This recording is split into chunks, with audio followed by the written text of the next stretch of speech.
Let's give it up for Lacey Walton.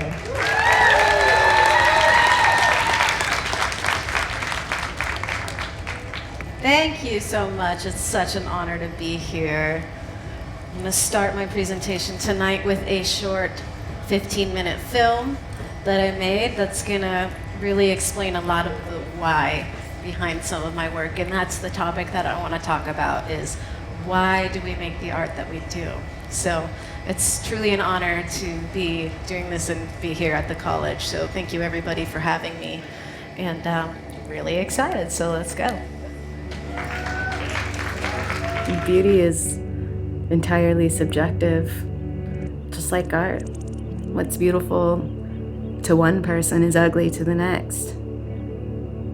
And therefore, it's not really even relevant. Because what you define as beauty could just be ridiculous to someone else. Real power isn't on the outside. Real power is within what you do with your soul, with your life. That's real beauty. How you use your life, how you make the world better. That's what I think is beautiful. Beauty just fades. It all goes away. But your legacy can live on forever.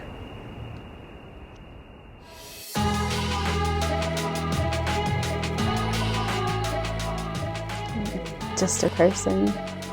It's not that I'm anything special. I don't have anything that anybody else doesn't have. Just someone who's found something in life that really makes me feel alive. I'm just a human vessel for the canvas that I've chosen to put my life into, and that's glass. That's how I use my voice.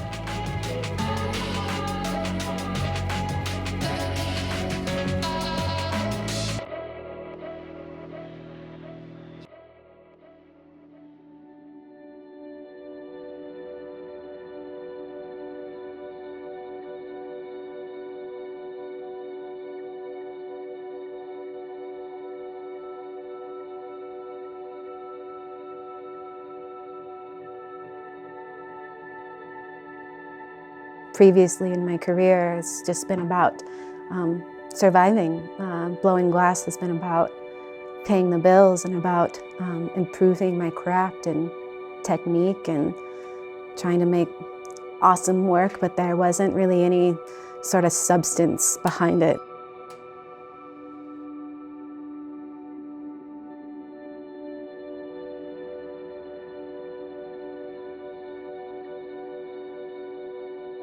It wasn't until after I had a child that I looked at the world in a different way.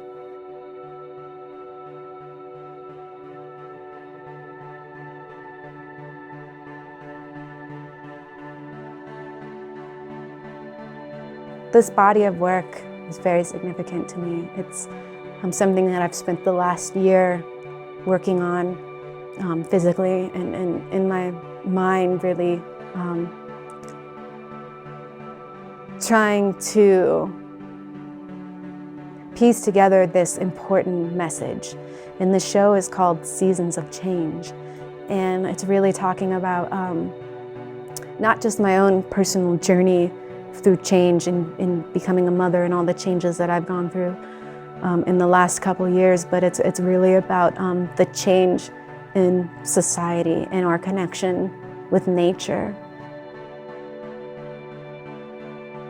I'll just say that directly, like that we have forgotten that we are nature, that what happens to nature is happening to humanity, and that affects us all, and that life, that connection, we're all feeling. And we need to tap back in to what that means to be connected. As a mother, All I want is for my son to, have the beauty of nature to be provided for, and the idea that that could be risk, that's something that he might not have access to, is terrifying.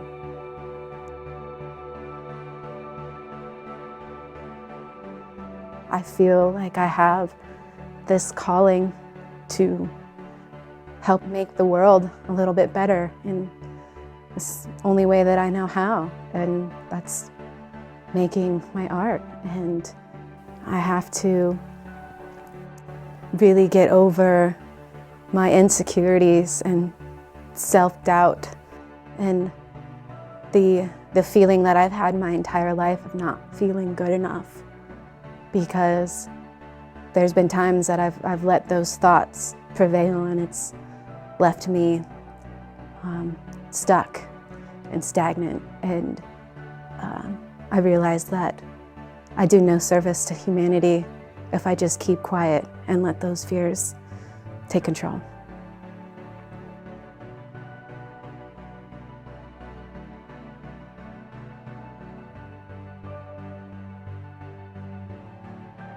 I've been doing this step over and over in my head for like days, probably weeks. The exact moment that I place the head onto the base, because it's two, chunks that I've been working on for weeks. This is like the pinnacle moment where it's like, okay, I gotta make sure I do this right, because I could potentially mess up either one of those big sections, and that would be bad. So I spend a couple of days leading up to this step, making sure that I have planned out every single second of what I'm gonna do in that step. And this morning I was even sitting there with both pieces while they were cold, practicing that step, to make sure that I have it, that muscle memory is there, because I have seconds to really pull this off properly.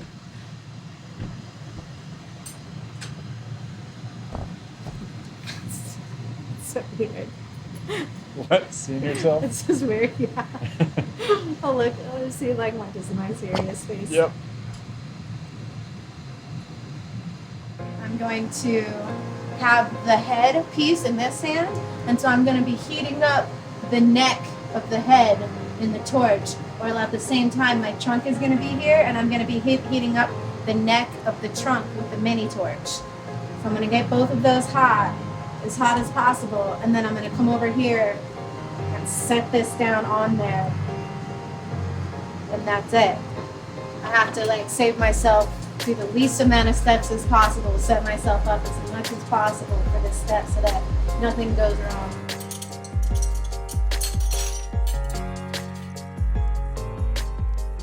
I use women in my work and give them power in my work, and depict them in ways that are very powerful, and it's just me saying that women have something that is needed in order to bring about the solution. I feel like a lot of the pain and suffering and destruction has come from that imbalance in nature and in society. And I feel like it's time for women to rise up and take their place beside the man. I don't think that women need to overpower the man. I don't think that women need to dominate the man. I think that women need to have a place right next to it. And my goal as an artist and as a woman is to really contribute to bringing back that harmony, that balance, because I think that when we find that balance of the masculine and the feminine in human nature, I think that is what's going to bring humanity peace. At this point in time right now, I feel like I have an obligation as an artist to represent what's currently going on in my world. What issues affect me directly, and I think that it's important for me to speak through my art, because art has a way of touching people, of making people feel things on a level that maybe they wouldn't have otherwise.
Holy shit.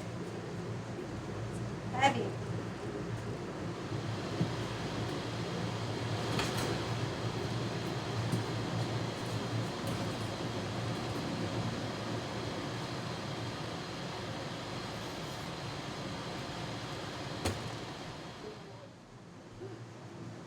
Glad that's over. Did you see me? I almost fucked it all up, dude. I almost like was a second away from just ripping that head back off and starting over. Like, she came undone. I had the head welded on. It was nice, and I was trying to weld the bridge on. And then that's like took forever, and then the neck cracked and it cracked off. So if I hadn't have been holding on, the whole thing just would have fallen off. So then as I'm trying to like weld the neck in, because it cracked off, it separated. So there's a big hole that's just getting bigger in the side of her neck. And I'm like, fuck, this is not going well. And then luckily I was able to like keep it calm, keep it steady, take my time, weld the neck in, weld the brace in good. She's on there. Holy shit. It's so much better with an assistant. You know, the last 15 years has been basically a process of me just trying to challenge myself with every piece I make. I didn't necessarily want to make pipes when I first started off. I wanted to make art. I had wanted to be an artist, but I just assumed make pipes for now to maybe help pay some bills, and then I can make art later. You know, and then the time eventually came over a decade of hard work. I just kept working and kept getting better, and every piece kept getting better than the next, to where, you know, one day it was really that thing where, oh my gosh, like, I'm not making pipes anymore. Like, I'm making art. I'm putting messages into this. So essentially the pipes became my art, and they became what I wanted to talk about. And I make pipe art because I want to be connected to that subculture, that exciting artistic renaissance that really connects me to this community of art makers.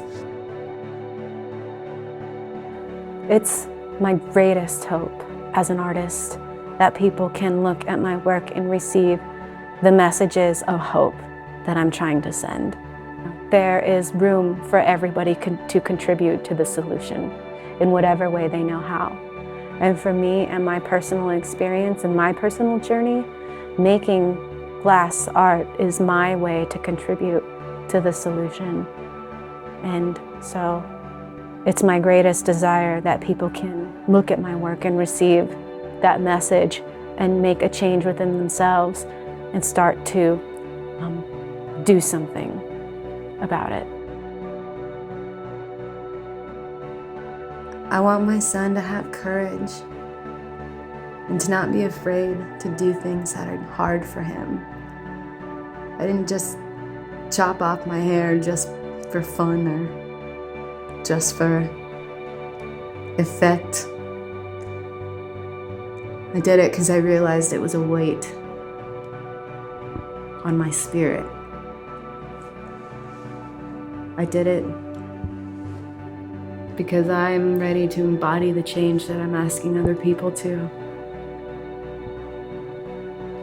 I'm doing this project because I want to ask people to open their eyes, be willing to change.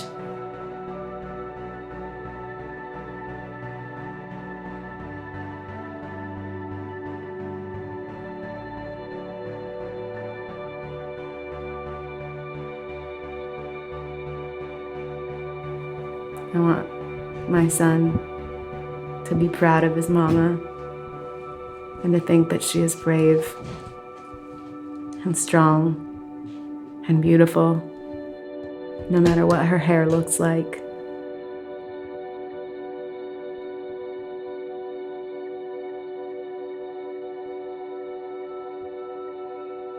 I want people to see what I've done and have courage, give themselves permission to do something they're afraid of.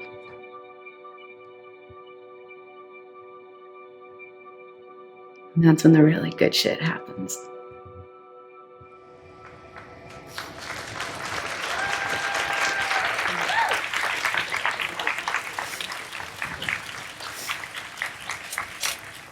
That was good. I love watching y'all jump during that. It's my favorite part. All right, here we go. I just made a little branch. I don't know if any of you caught on to what I was making, but I'm about to pull out a piece. This is one of my tree pieces. This is a non-functional, and I've spent over 150 hours on this piece so far. I'm going to finish it up for you here today, so here we go.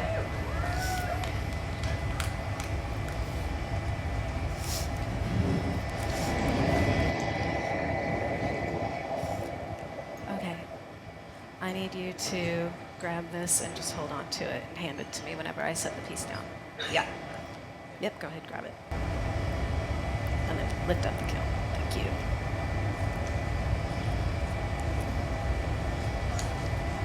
I'm gonna need you to watch out, my friend. Thank you.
So I started off this piece with the base. I basically built the entire trunk on a handle. So coming up from the neck was my handle and my blow tube. And then when I finished that, I detached the handle, attached the head, and every single branch has been welded on independently with a mini torch. I find the mini torch highly useful in all of my work. It's how I'm able to go as big as I can, because as you can see, I don't have to hold the entire piece the whole time. I'm able to just set it down and weld on as many attachments as I can. And most of my trees have over 1,000 individual pieces. I'm like Flora, I enjoy the tedious work. I enjoy making all the puzzle pieces, and then the absolute most fun I have is assembling them all into one big puzzle.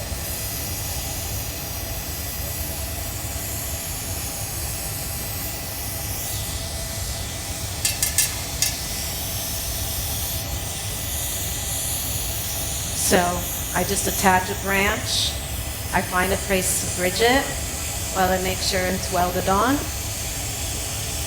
Basically, 3 steps: I stick, I bridge, I polish. I'll take one of those little guys. Just go ahead and do another step on the top. Because I'm keeping my heat in one area, I feel pretty confident to keep the piece out for a little longer than some may be comfortable with. It's because I'm not touching any other part of the piece. I give myself about 2 to 5 minutes per step. And then I'm going to stick the whole piece back in the kiln for about 10 minutes to reheat and cook it all again, get it nice and hot for my next step.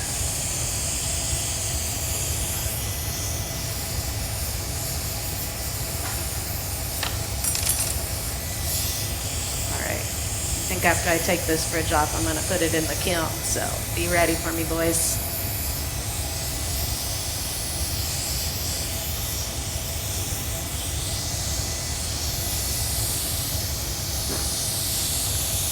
So the base of this piece is essentially, well, the entire piece is essentially one big network.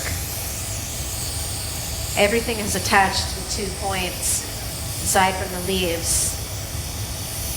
Every single piece of cane is attached to the base and wrapped around and attached to some other portion of the piece, which really gives it a lot of sturdiness.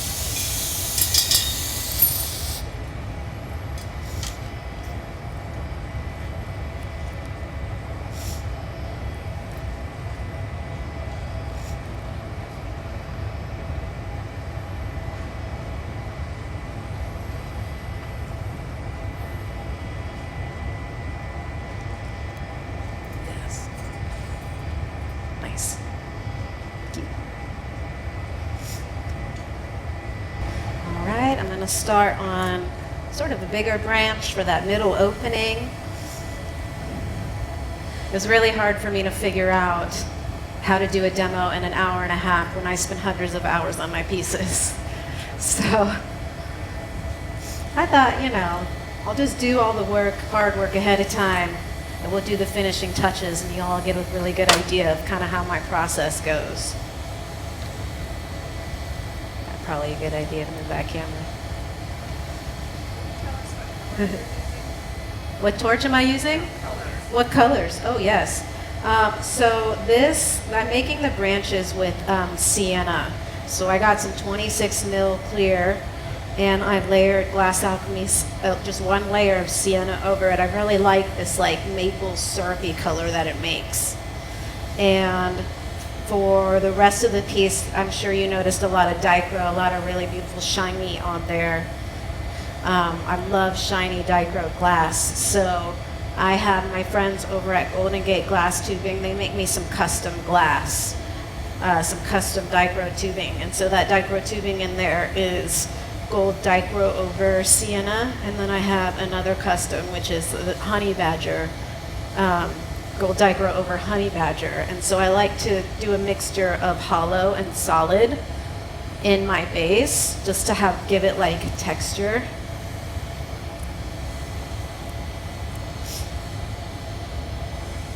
And all of my leaves are a striking color called silver seaweed that North Star Glass makes. And I really like this color because it's this really bright green, and the more that it sits in the kiln and the higher temperature it sits at, it kind of gets a little purpley hue on the end, and it has a lot of dimension, which I really appreciate. when I made that piece at Corning, the tree house, that was a collaboration with two of my good friends, Chris Vickers and Phil Siegel. And my job for prep for that piece was to make all the leaves. So I spent like a week making leaves, and I brought them all in the Ziploc bag, just a bunch of leaves. And Eric Goldschmidt thought it would be funny to have someone in the audience count the leaves. And so we counted them, and they were 837 leaves, and we ended up putting all but a couple on the tree. So we figured that piece had over 1,000 components on it altogether, which this piece is probably not too far off from that.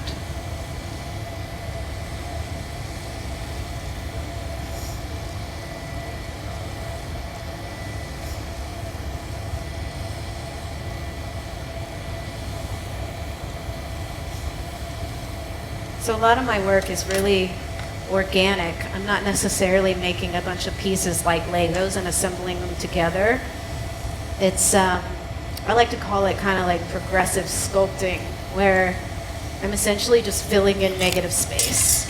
I figure out kind of what I want the outer part of my piece to look like, and then I'm filling in all the holes as I go, and so the glass kind of tells me what it wants next and how it wants to be filled in. So I kind of I'll make like a set of branches and put them on, and then I'll see all my holes. And then I'll make specific branches to fill in those specific holes.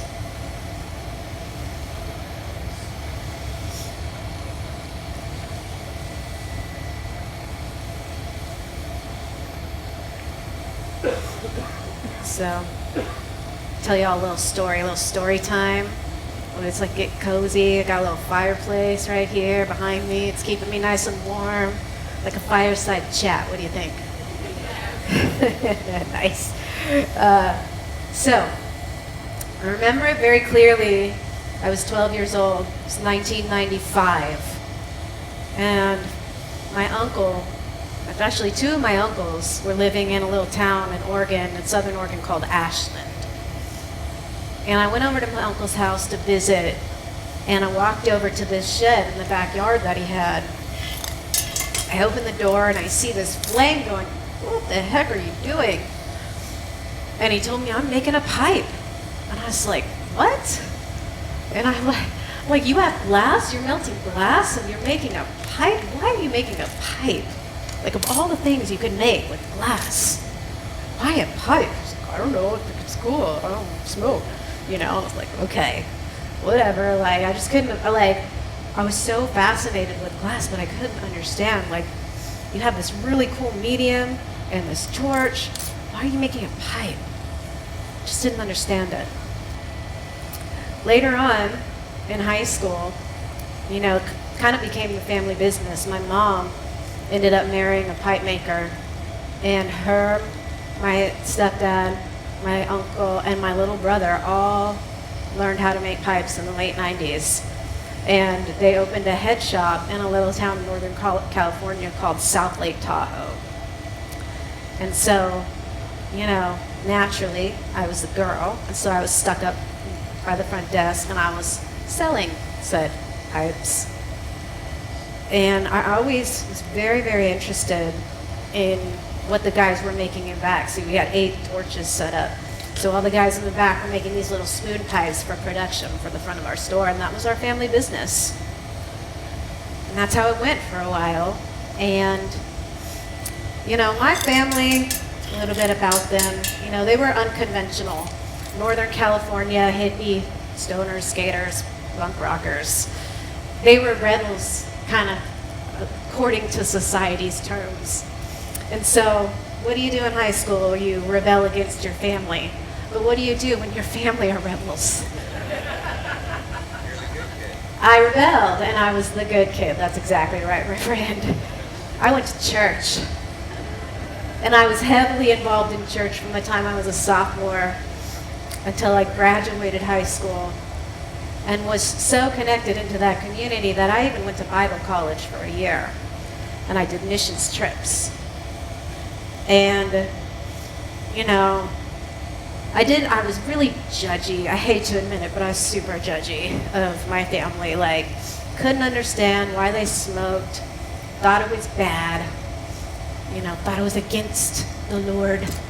And, it was really hard. There was really a rift there that happened. And it wasn't until, after high school and when I went to Bible college, it didn't take me long to decide that theology just wasn't for me. And so I went back to school because I was going to get a real job. I was going to, be the first person in my family to graduate college.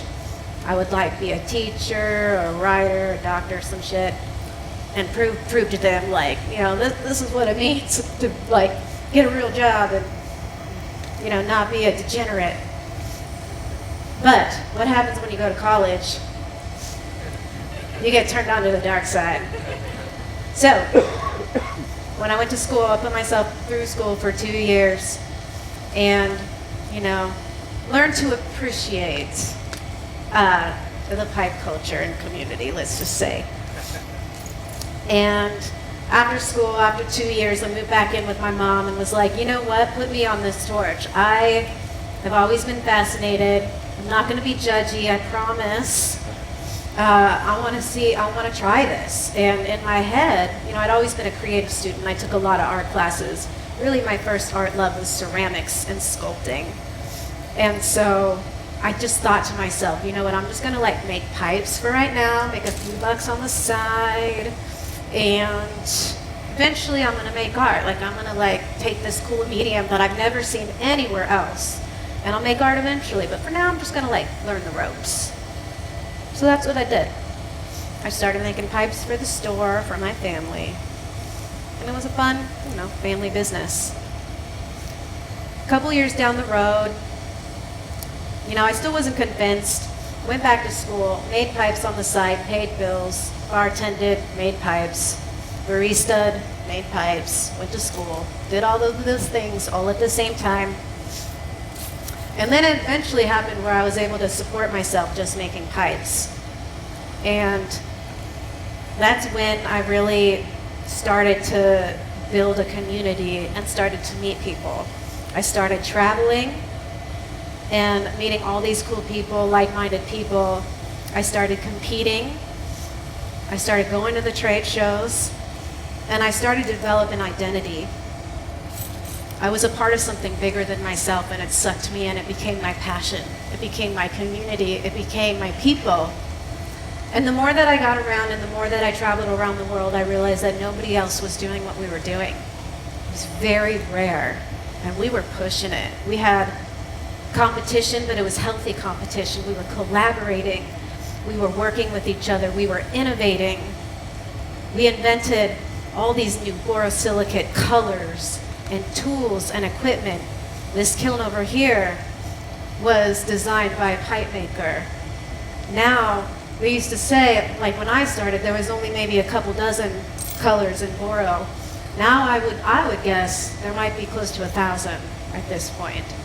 And we have colors that range every color of the rainbow in UV reactive glass, glow in the dark glass. We have CFL glass, that color changing glass, satin glass, glittery glass, striking glass, anything that you can name. We have it in boro now, and I think that's due in large part to the pipe community. And it felt like I was on the precipice of something big, something exciting, something modern, something current, something contemporary and relevant to what's happening in society, because alongside society, as we all know, we're understanding the cannabis culture, and the taboos around it are slowly starting to dissipate. And we were fed, our industry was fed by the other industries, and we were able to pour back into borosilicate glass and pour back into flameworking and push it and work together and challenge each other, and it was beautiful.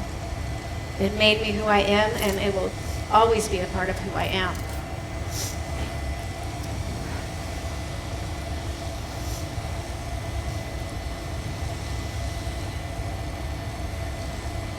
Right now I'm just connecting my leaves. I'm making basically the biggest branch I'm going to put on the front. It's a tedious process of stick and bridge. think I mentioned before that I like to spend weeks on my pieces. Sometimes I've spent months. I think the most time I ever put on a piece is like 3 months. And that was consistent work.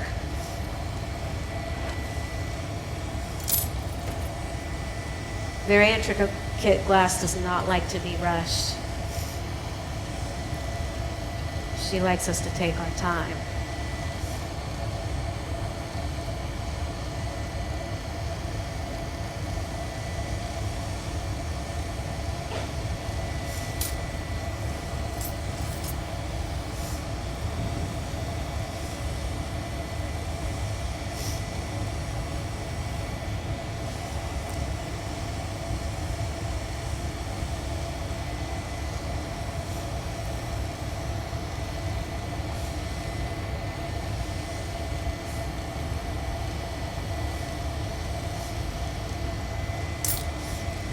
I know that I've had my piece kind of, it's getting a little bigger. I want to keep some of that core heat in there just so I don't have any of these leaves cracking off.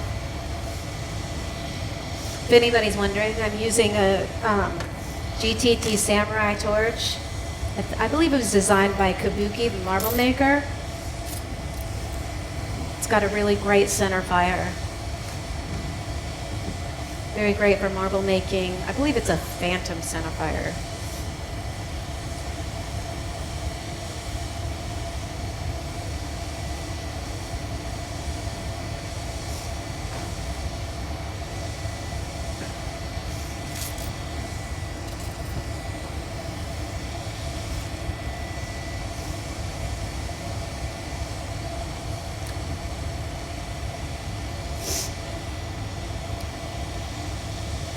All right, so back to story time.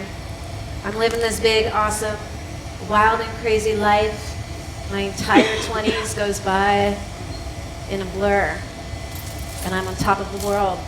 And I develop the brand, the LaceFace brand, and I travel all over the world, and I blow glass with amazing people.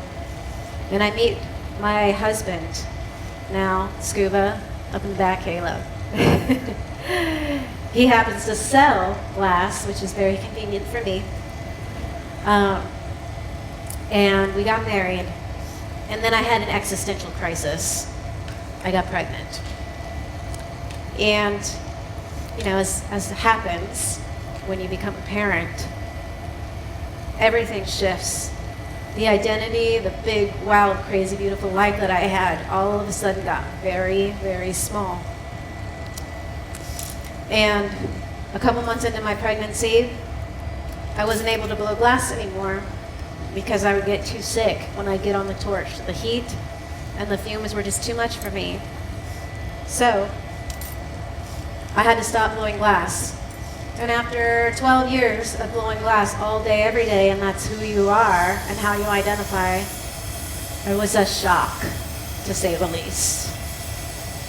And I had to stop blowing glass for about a year, and it was really one of the most beautiful times, one of the most brutal times. I thought my life was never going to be the same. I thought I would never be able to do all these awesome things.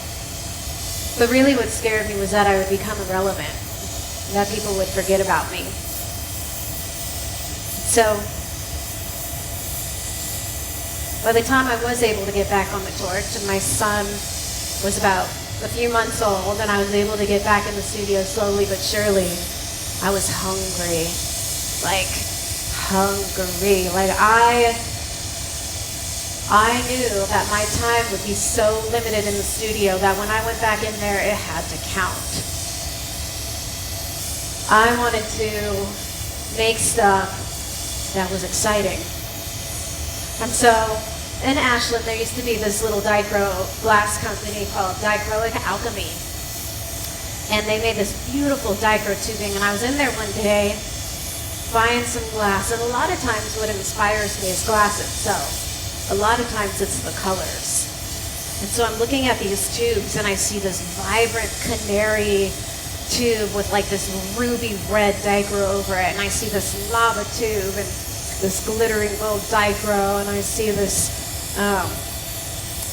cherry red tube, and I'm just looking up at all this, and I think it was around fall that time, and I'm like, wow, how cool would it be to make a fall tree with all these gorgeous, glittering, beautiful colors? So I brought them home and I started making leaves.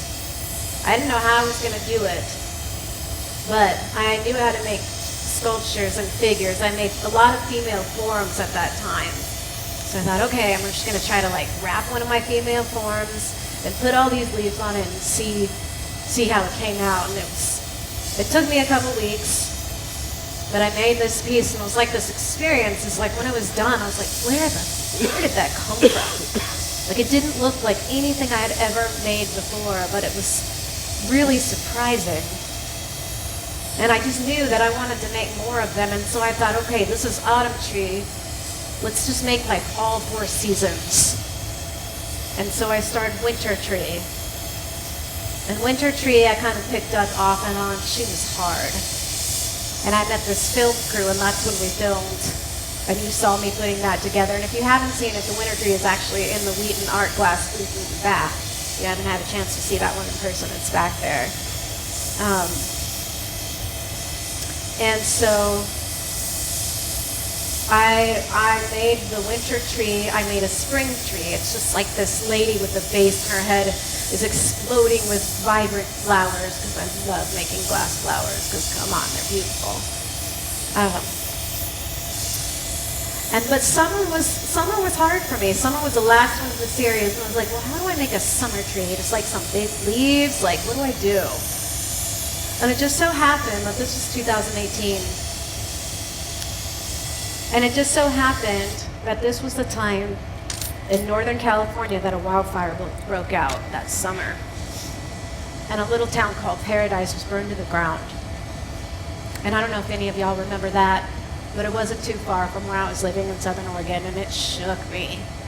I mean, shook me to my core. I was devastated for that community, devastated for the forest. And I don't know what happened, but I remember I went to sleep one night. Here's my dream story. Sorry, I had to woo-woo with you guys. But I had a dream. And I had a dream that there was this beautiful tree, this tree spirit, and her back was on fire, and she was trying to get away from the tree, and she was reaching out, like trying to get away from it, but she was stuck. She just couldn't get away from it. And she's bent over, and she's in like utter despair. And I woke up, I remember being in tears.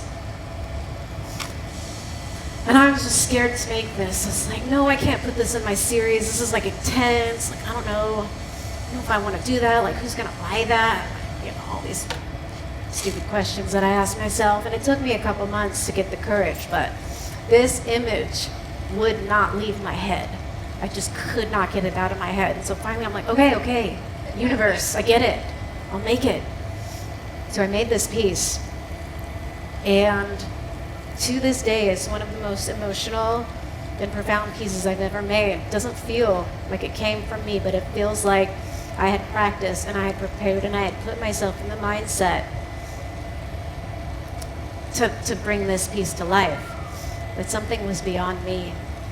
And actually, I'm gonna switch over, give you guys there's a little video here. Tech guy of this piece. So here it is. You guys can all check it out. Suddenly my art, my why, the reason I made pipes the reason that I made glass wasn't about pipes anymore. It wasn't about the pipe community. It wasn't about trying to prove anything. Suddenly my work became about something bigger, about a story, about a message about the human condition.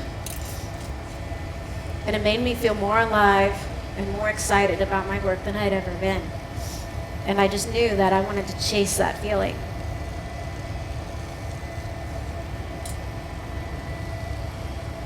So as you can see, I kind of did sometimes I pull off my bridges, sometimes I just snip them off with some scissors. I'm going in, polishing every individual leaf. That way, by the time I get it on my base, everything's done. I only have to worry about the polish. All of my pieces are basically a bunch of small parts attached to a skeleton. You know, my favorite term for the base that you attach to is my friend Darby Holm, one of my favorite glass flame workers. He calls it a hub knuckle. Basically the point in which all of your other attachments come out from.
You know, if anybody's got like a burning question and you want to ask, feel free to shout it out and continue my storytelling in a little bit, but I want to get through the next step.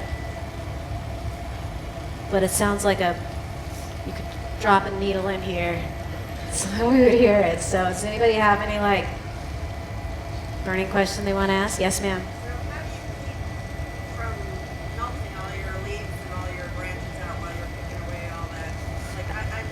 Yeah. With that, it's a good sized flame, and you're right in there pulling your brick down. Yeah, absolutely.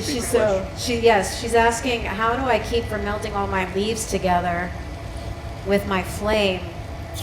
And I'm very specific. It looks like I have a wide flame, but I'm hitting it very specifically on just the tips.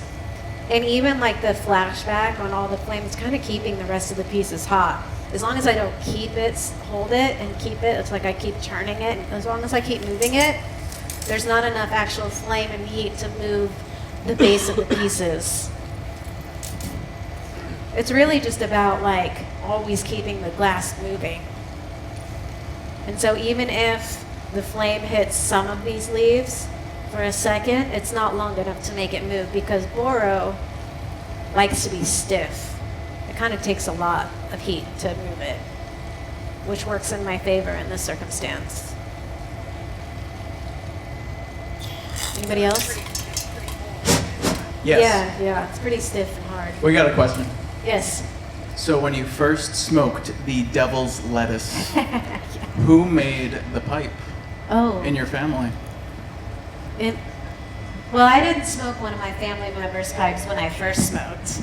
I had a big soft glass bong, because that's like what was cool back in the day, was soft glass and this bong. And my ex-boyfriend, he was a stoner, he got me into it, it's his fault. But, you know, I didn't really think pipes could be like really cool until I saw one of Darby's pieces. Like Darby was really the first artist that blew my mind where I had that connection where I was like, oh, actually a pipe could be like really cool, could be art, but it was like, you know, even like back in the day of like, you know, 2005, it wasn't nearly what it is today. But yeah, I remember smoking out of my own pipe for the first time. That was very exciting.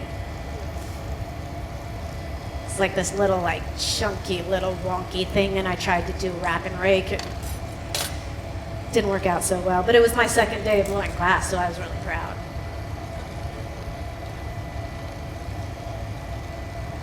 Anybody else got a question? Yeah, can you talk a little bit about marketing those pieces? Talk a little bit about marketing my pieces. Yes, who asked that question? Back here, hello. You know, I've been in the pipe industry for 20 years now. And a lot of what I did for the first decade, maybe even the first, well, actually the whole time, is I attend trade shows. And so I go to trade shows in Vegas, and I meet head shop owners and gallery owners from all over the country, some in parts of Europe, and I make proto for them. And so I would get clients essentially, and I would get enough work for at least 6 months until the next trade show would come, and I would repeat that for years and years and years. So I built sort of a market and a network within head shops all over the country. That's actually sustained me to this day. I still don't sell any of my work online or in person because over the years I built a big network with the shop owners, and that's a big part too, and thanks to my partner, my husband, Scuba, who's really helped with that. He was in the head shop industry and sold to shops for 10 years before he even met me too, so he's really helped me sustain those connections. So it's about community, it's about networking, it's about building a brand and that's recognizable, and a name. And that takes a long time. That takes showing up places and meeting people and having people see your face, and so once you become recognizable, you become more in demand. So I found that that's helped me a lot sell my work. All right, I'm gonna get ready to pull this piece out, take a pause on the questions. I just want to make sure that this piece is going to be solid. I'm going to stick this bad boy right on the front. Oh. Missed a little leaf.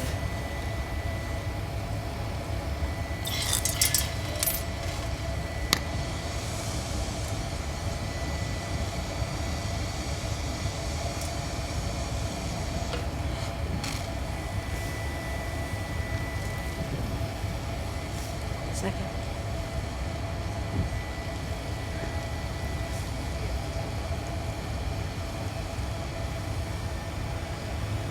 If y'all are wondering, I've got 2 gloves, one underneath and one out. I used to do 3, but I found that if I just hold it for just like 2 seconds, it's all good, I don't get burned. So 2 gloves works for me, and then I feel like I got a good grip on it. All right.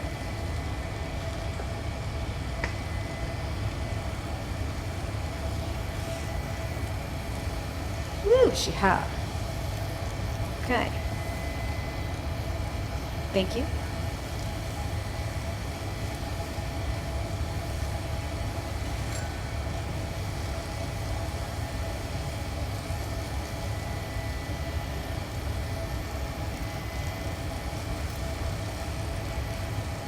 Woohoo, it fits.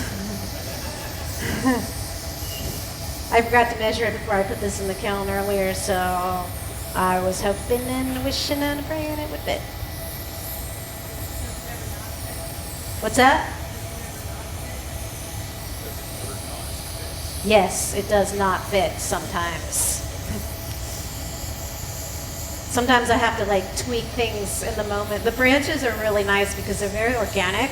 Sometimes I just like can tweak a little branch over to the side to get it to fit in. Sometimes I just, adjust it in the moment. I kind of have a good like internal timer in my head, so I know about how long I have. I've learned how to push it. I've learned how to break some rules and that it'll keep going. I remember one time I was competing in the DFO one year, this flame off they used to have in Eugene, Oregon. I remember watching Banjo finish his piece, and he did this like extravagant, beautiful, like female superhero with these crazy wings. And I remember when he was done with the piece at the end of like a 9-hour work session, he just set that right on the bench and let the whole thing cool, and it just like blew my mind wide open. Borosilicate's actually like pretty tough. You can get away with a lot more than you think. Sometimes you can bend the rules and it'll work out for you.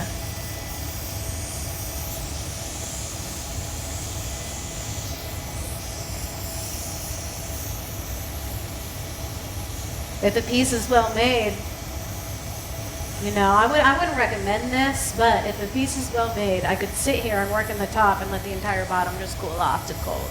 As long as I never stuck my flame back down in the bottom, because it's the extreme temperatures that the glass doesn't like. So we don't want to heat it up or cool it down too fast.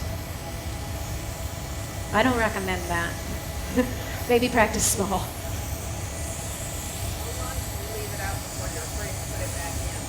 I think I do like 2 to 5 minutes, really. I don't like to let my pieces get too cold. Typically, if there's this much work in it, sometimes if it's like a smaller piece and it's not as much work, like if I'm working on a small hand piece or something, it's not as concerning to me. But the more attachments I have and the more like thickness that they have, the more that I really try to be careful. Because when you have different thicknesses, things are cooling down at different rates, so you just want to be aware of that.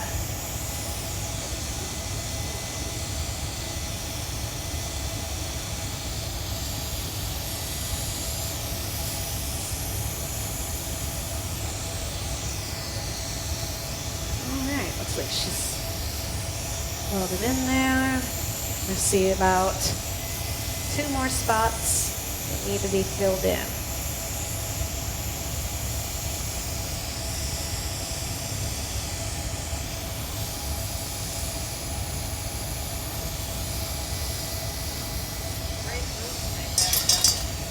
Yeah.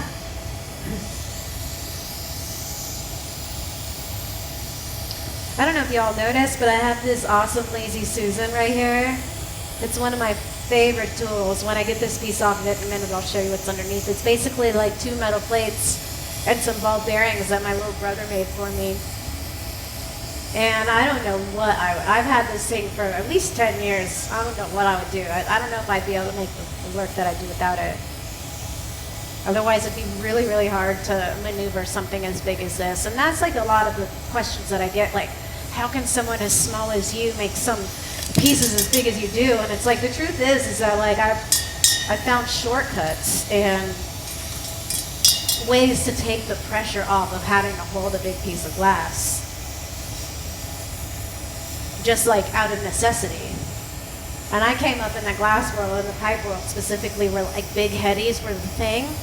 And so I've learned to make big glass in the very beginning, and old habits die hard, I suppose.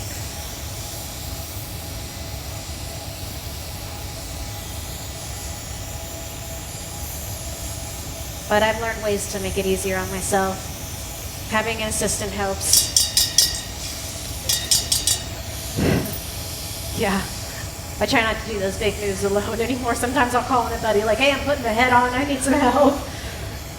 I like to have someone also like lift the piece in and out of the kiln for me sometimes. I threw out my back making winter tree, and that's when I realized like, it's probably not worth it to be lifting this thing all day, every day. It can be pretty heavy. The repetitiveness will get to you. And so the older we get, the more we gotta take care of our bodies, stretch, take the load off for that longevity, because I wanna be blowing glass as long as I can.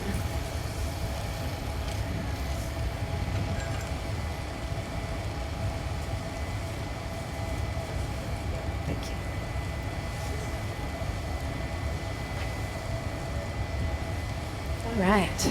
Okay. You know, I've been doing this body of work for a few years now. These tree pieces. And it's so interesting because I'm always like, I thought that it would just be like those first 4 trees and then I'd be done and I'd move on. But I mean, still, like I still keep getting ideas for trees all the time. And, you know, that message never really seems to get old. In fact, like, this seems more relevant now than ever, to be honest, with what's going on. You know, these trees, like the why do I make these? It has a lot to do with climate change. It has a lot to do with what's changing.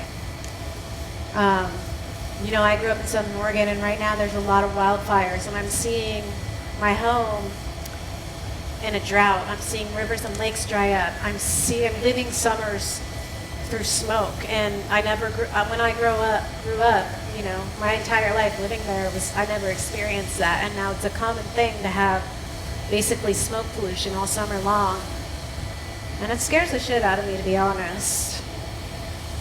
So much so that we relocated to Texas You know, because my husband's from there and his family's from there.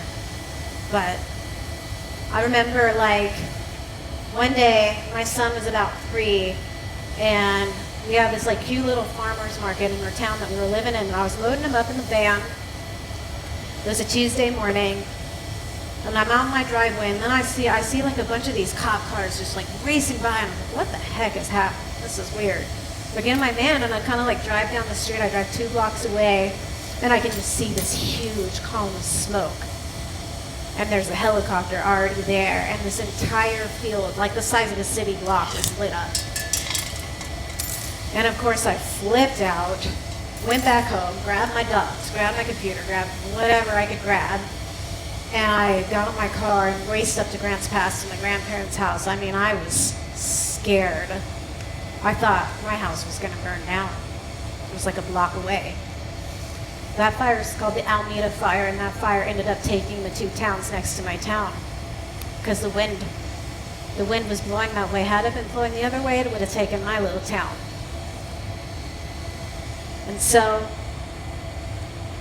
these pieces, to me, they come from experience. They come from remembering that we have to take care of nature, that we are nature. I put these tree spirits, these goddess figures in the trees so that they can remind us that we are them. When we destroy them, we're destroying us, right? We can't live on this planet without the trees. And this message it's more relevant today than ever. And so I still feel called to continue making them. In the Wheaton Gallery over there, I have another piece. She's called Hostile Takeover. And I did this study on, I wanted to do like robotics and technology because I was like, it was 2020 and I was seeing that everybody was getting kind of weird being online. And so I just was like, I just like wanted to depict this like idea of nature, of technology overtaking nature.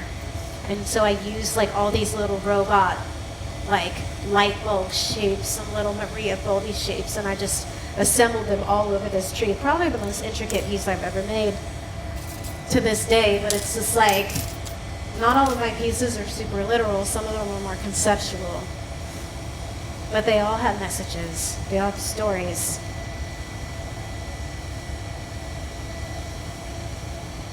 There's a reason why behind every one of them.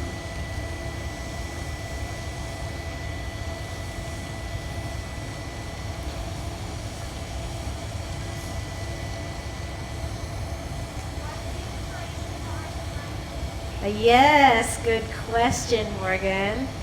But I was just about to get to that. So Morgan asked, what's the inspiration behind the tree that I'm making today? So I'll tell you, last month I had the privilege of going on a yoga retreat in Costa Rica with my best friend. And there, you know, it was a really profound, I would say almost like spiritual experience for me.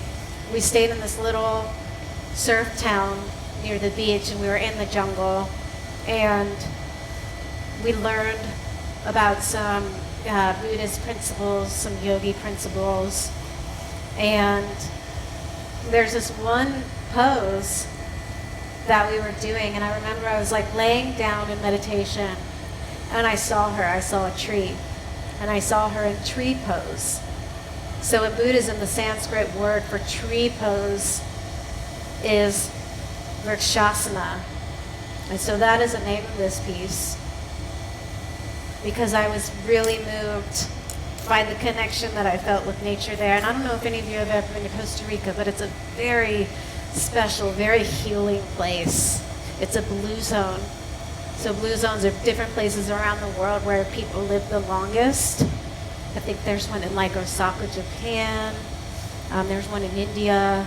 But Costa Rica is one of those zones. And so every time that I've gone to Costa Rica, I experience an immense amount of peace, healing, but mainly connection with the ocean, with the jungle. I remember sitting down in meditation one morning. I'm just deep in thought, the sunshine's shining on me, and all of a sudden I hear something like a branch move behind me. was like, what? And I turned around, and I swear, not even 10 feet away was a howler monkey just sitting there eating his breakfast. It's like, this is crazy. Clearly he's not scared of me. I'm not scared of him. Look, I am one with nature. It was great. But you know, I learned some really deep, beautiful things while I was there. And one of the coolest things that I learned was this idea of Sangha. So Sangha is the Sanskrit word for community. And so I really wanted to make my next piece embody the energy of Sangha, of community, for my yoga community, but especially for my glass community. You all are my Sangha.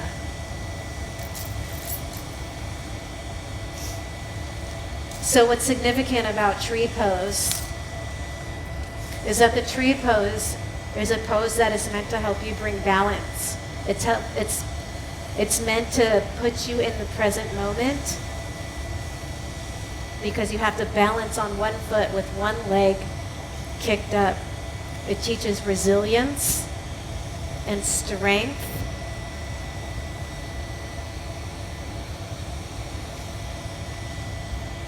And it's a deep, deep source of peace. And I figured in these times, I think we could all use a little bit more resilience, more strength, and more peace.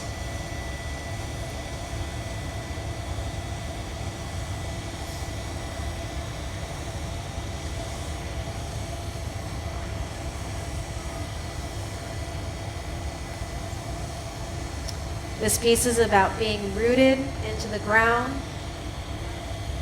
being strong, finding your peace in who you are, and finding your Sangha, finding your community. And that's the way that we overcome difficulties and hard times, is through our inner peace and through our outer community.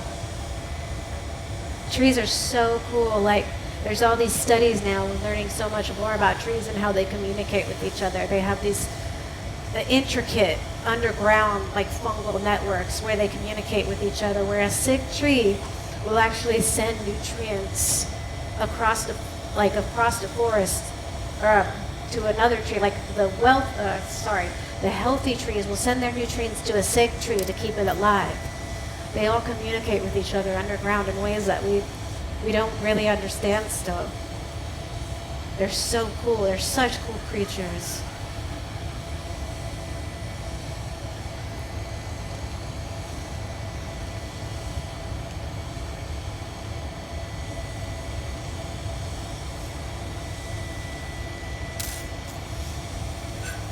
All right.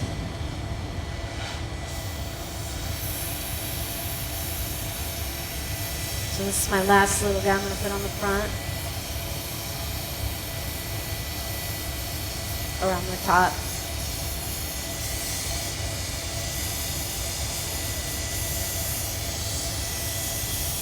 Hi, I have a question. Yes. Over here. Hello. Do you ever use references for like actual native species, or do you use like existing flowers or trees to use for a reference? References. Do I ever use references? Yeah. Sometimes whenever I'm like making a specific tree, sometimes I like to read up on it. Like something I have in my sketchbook that I'm really excited to work on next is a Japanese maple tree.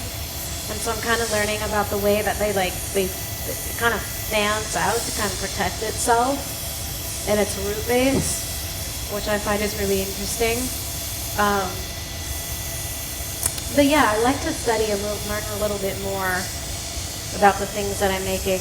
Hopefully that answered your question, but some of them are more like conceptual, some of them are a little bit more literal. I'm inspired by a lot of like colors, cool shapes of leaves, cool poses. I studied a lot of the female figure when I was in the first 10 years or so that I was going glass. And so it's really fun to kind of turn this idea of a figure, kind of make it wrap stuff around it and make it unique and have it interacting with the pieces around it. Hopefully that answers your question a little bit. Anybody else got a question? Yes, over here.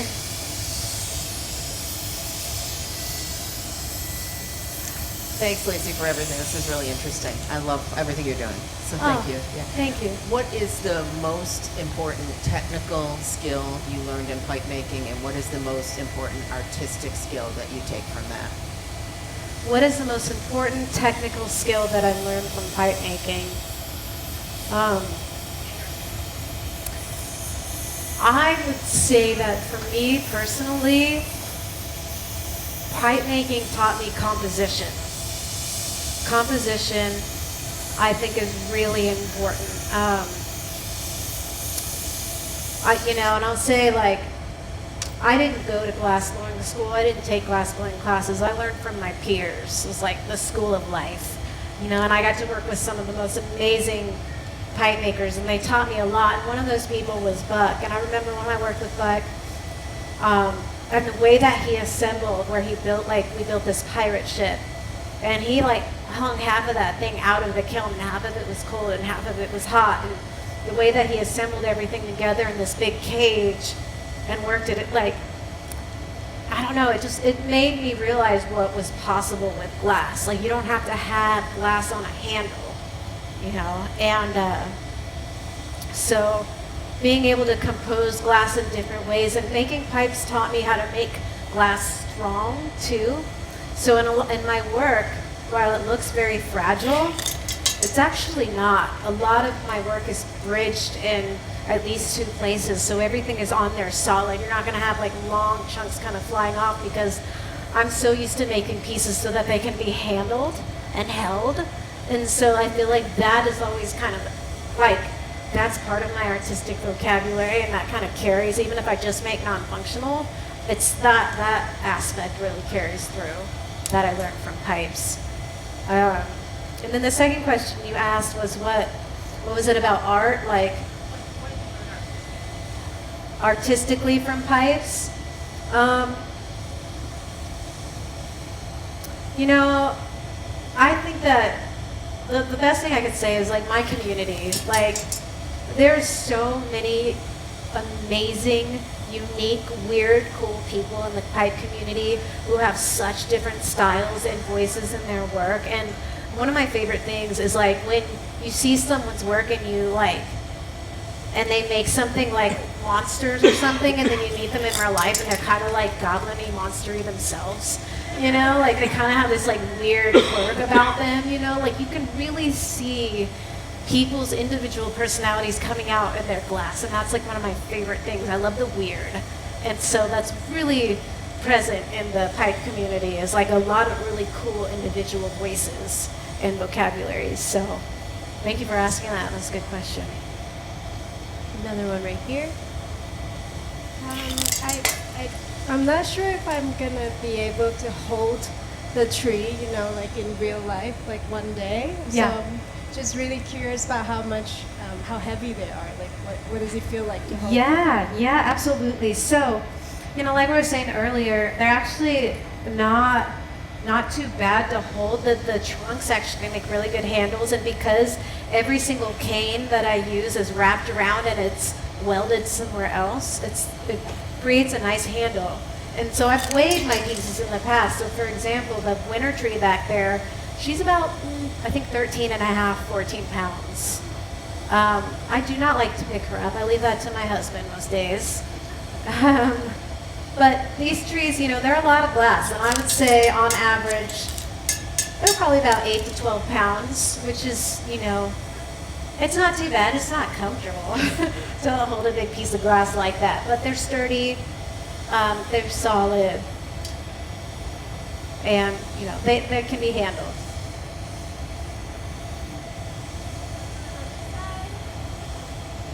I have another question. I'm going to clean up these. I'll take one more question while I get ready for the next move. So when I first saw your trees, I didn't know that they were functional, and that kind of blew me away. Yep. And so I was wondering what keeps you making pipes? What why keeps me do you making stick them? with it? Yeah. Why do I keep making them functional? Yeah. Well, there's a couple reasons. The main reason is that's my market. So I've been in the market in the pipe industry for 20 years. So these are the pieces that a lot of my collectors and my buyers want from me. They want functional glass, and I'm happy to supply them because it supports my art habit. So that's a big reason why I continue. But to be honest, you know, even though it's my roots and it's where I came from, and I'll always have love for my family and my pipe community, it's not always what I see for myself in the future. It is, you know, I want to make glass installations. I want to make non-functionals. I have a lot of ideas of things that I want to do in the future, but it's about kind of growing my market and my awareness in other avenues and arenas, which is why it's a super honor to be here. It's really exciting for me to be in front of a group of people who don't know who I am and has not seen my work and can kind of see like what's possible with flameworking. And I will say that this tree, Birkshasana, she is my first non-functional tree, so I'm very proud of her. Yes. Thank you. I appreciate that. Yeah, I look forward to making more non-functionals. To me, it's like the same. You know, to me, it's like they look the same. One doesn't take longer than the other. It's like, it's a matter of a little hole, and that's about it. So like, I know a lot of the reason why I make the pipes the way that I do is because I'm kind of like trying to prove a point. Like, you know, it doesn't have to be like, just because it's a pipe doesn't mean it's not art. Doesn't mean it doesn't have a presence. And so that's kind of like what I've, like, my mindset has been a lot in the past. But as I get older and mature and evolve, it's like it's not necessarily about proving anything anymore. It's really about, the most important thing is about my stories, the stories behind my pieces and what I'm trying to share with the world. So thank you, that was a great question too. All right, I'll give this a little preheat. I'm gonna pull her out one more time.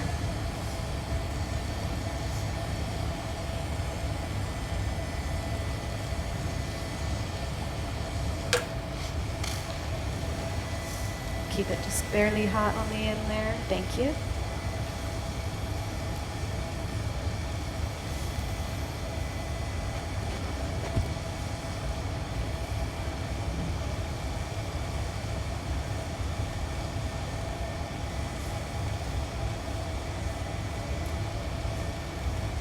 Okay.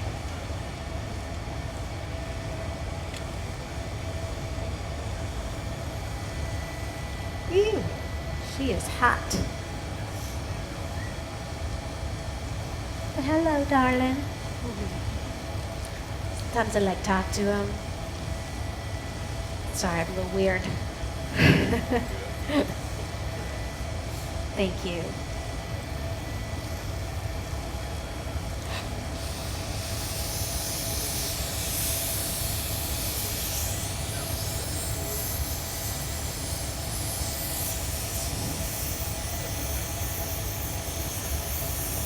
It's like putting together a huge jigsaw puzzle.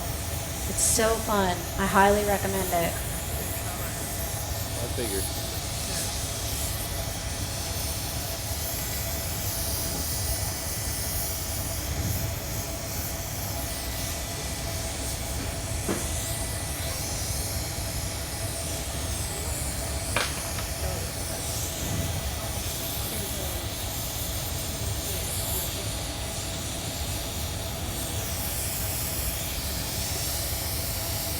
So after I attach each branch, I make sure I do a little mini weld. No branches just like hanging out there willy-nilly. It's welded on somewhere else just to keep it nice and sturdy.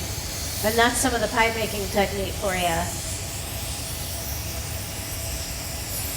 I don't want people to be afraid to handle my work, ever, pipe or not.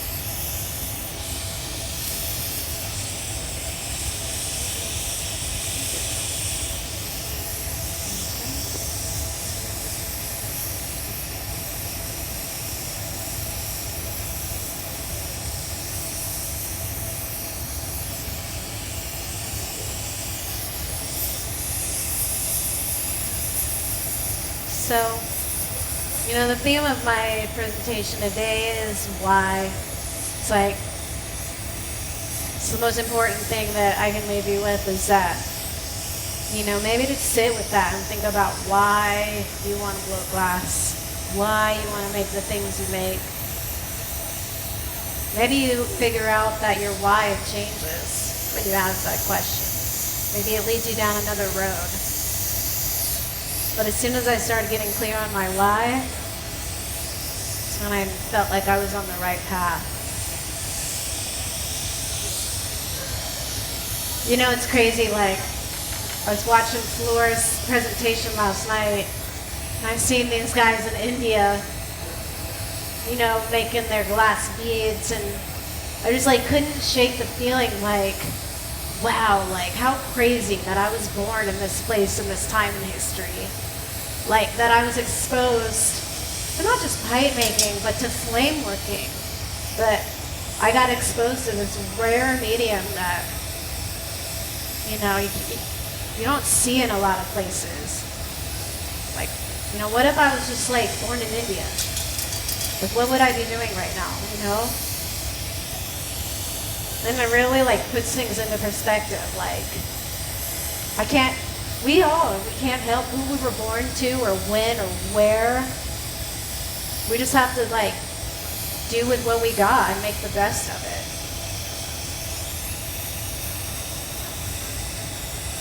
And I'm very, very grateful to my family and to the community that raised me.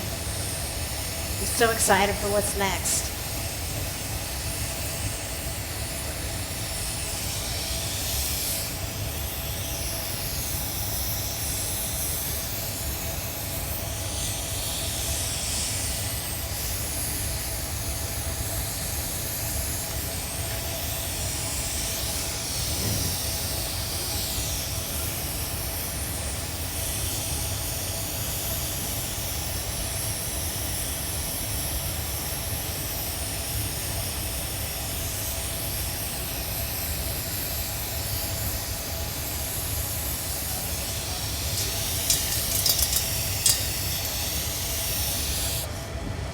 All right, well, I think she's done.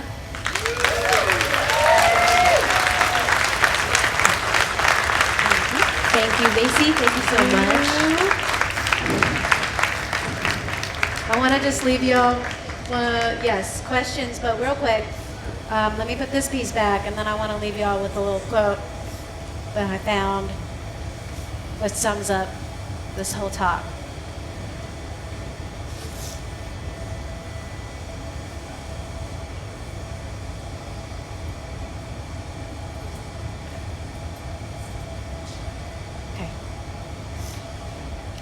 Thank you, thank you, thank you. That was good. All right, so I found this really great quote that really sums up everything I was trying to say today. Thich Nhat Hanh, in his book Good Citizens, writes, "Thanks to the collective practice, we can regain our solidity. Even if we are distracted, our Sangha, our community, can help us remember to come back to the present moment, to touch what is positive, to touch our own peace, and to see how to undo what is difficult." So please, again, thank you for being my Sangha, my community. It's such an honor and a privilege to be here, blowing glass for y'all and sharing who I am with y'all. So I'm really, really appreciative. Thank you. I'll take a couple more questions. Does anybody else have something they want to ask?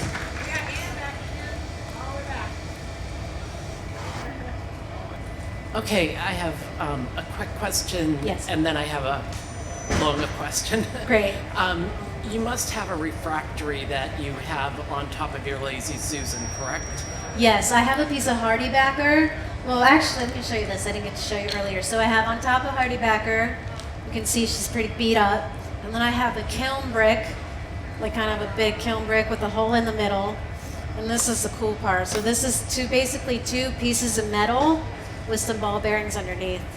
So You can get a metal worker to make one of these for you. These are amazing. Like, no matter how big or small your work is, it really comes in handy. Okay, thank you. And then my second question is, do you start each one of your pieces with a drawing, or is this totally conceptual as you go? Yes, every piece starts with a drawing.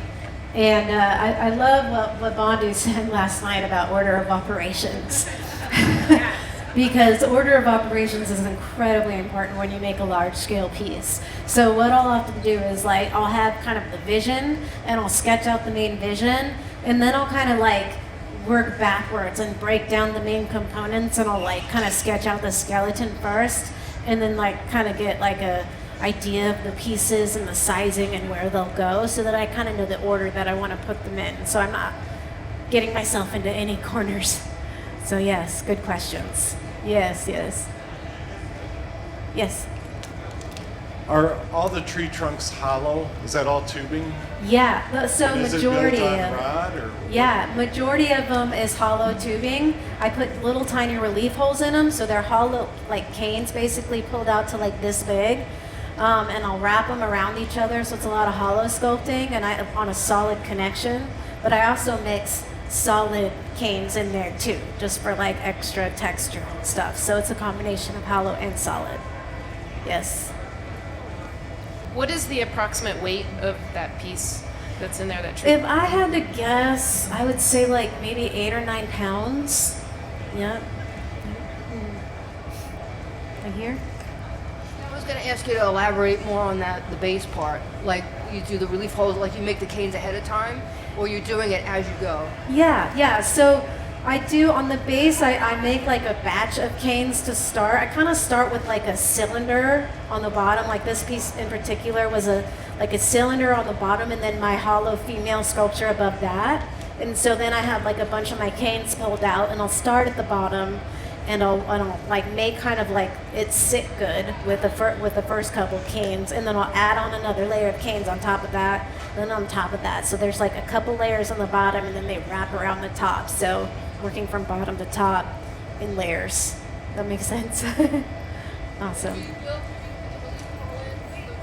Yes, I put the relief holes in ahead of time on all of those hollow ones. That way they're not getting all funky when I attach it, because it's solid attach. I'm not attaching the hollow to another hollow part and blowing into it. It's a solid attachment. But it makes the piece a lot lighter and easier to carry. If the whole base was solid, it'd be a lot heavier, and it'd be a lot trickier because there could be a lot more accidents and cracks because more surface area. Yep. Okay, anybody else? Yes. What's something you always find yourself repeating while you work? I can't hear you. What's that? What's something you always find repeating to yourself while you work? Repeating to myself while I work. What is something that I always find repeating to myself again besides don't fuck up? A lot of it is patience. It's like breathe, because there's moments like I don't know what happens, but it's like there's like this calm that comes over me, and it took me a long time to cultivate that sense of calm. Like I used to be a little neurotic with my glass, like, oh no, it's gonna break, get it in, but now it's like I have this like almost stillness, like I'm in the zone, right? Some people call it the zone, where I'm just like, it's just breathe, and I breathe through it. Even if it's like a crazy moment like you saw in the video, it's just keep breathing, be patient, take your time. I mean, take your time is probably the biggest thing. So yeah, be patient, take your time, breathe, be calm. Yep. Okay.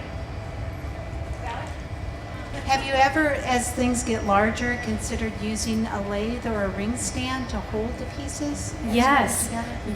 So, I've worked in various shops with lathes in them, and I have always been interested in learning, and so I'm really lucky because a couple months ago, my friend Randy Stray and his wife Julia's here. Hi, Julia. He brought down this like bench top lathe to my studio like a couple months ago, and so I've been playing around with the lathe for the first time. I'm really excited. I think it's going to open up some opportunities and some doors for me because, it's real. Like I'm getting older. my hands are getting tired, things are getting stiff, and I know that like my time is limited and it scares me. So yeah, I'm always looking for ways to lighten the load and ways to create work with more tools where it's not so hard and on my body. So yes, good question. Is there anybody else? I just wanted to ask a bit more on your order of operations. Like, Okay. how do you go about assembling big sculptures like that, especially as for like the students here and artists like myself? Yes, absolutely. So that's a good question. She's asking about order of operations. So basically, like I approach a piece with a picture, and then it's like I work from the inside out. So I'm thinking about what is the very inner piece, what is the skeleton of the piece? Because whatever that skeleton looks like, if she's like got her leg up or up here or like this, like that's going to be the shape of the piece at the end of the day. So the very beginning is the first step, is the first order of operations, is that skeleton. And then I'm like, okay, what are the inner components? Like what's the next layer, or what's the next big piece that I got to go on? And so it goes like, I'm basically like ordering, okay, for this tree, for example, it's the female figure that's in the middle first. And then the next one is her base and her feet, making her feet stand. And then the next order is, I'm gonna wrap that midsection. And then the next order is, I'm gonna take the handle off the top and I'm gonna put the head on. And then the next one is, I'm gonna put on all the branches. So it's like, I actually write those down, 1, 2, 3, 4, 5. Just so I can keep it steady, because I don't want to work on something down here and then go up here and then like struggle and do the middle, so it helps to kind of think through the whole piece beforehand before you make it. And so part of it is really organic with the individual shapes, but part of it is pre-planning. Hopefully that helps. Good. Good. Yes. Okay. On the winter tree, you had the big, like the head and all the pieces. Yes. And then the base, and then it was that moment of, Yes. the breath, putting the two together. Do you ever do it the other way around, where you just keep building from the top and then you're just in and out of the kiln more, as opposed to having two pieces that they need to come together just right? And if they don't, you gotta like ditch Good one question. and redo the middle? Yes, so that was my second tree I ever made, and I think I'm on like tree 15 now. And I didn't know what I was doing still at that point, so I actually assembled a lot of that top. It was so heavy because I did so much work on the top when I did that step, and that's why it was really hard. Now when I assemble the trees, like this one, I had maybe 1 or 2 main branches on there and just a head. So it was a lot lighter, it was way more chill. I had one branch coming off that I could use as a bridge to connect to a lower branch, and welded that neck in, and then I added all my other stuff. So I've learned a lot over the course of making these trees. They get better and better, and my technique, it keeps evolving because I'm learning stuff, trial and error as I go. So yeah, thank you for that question. Yes. Okay. Thank you, Lacey. That was fabulous. It's an honor having you here. We really appreciate you coming out. Thank you. I appreciate it. It's my honor.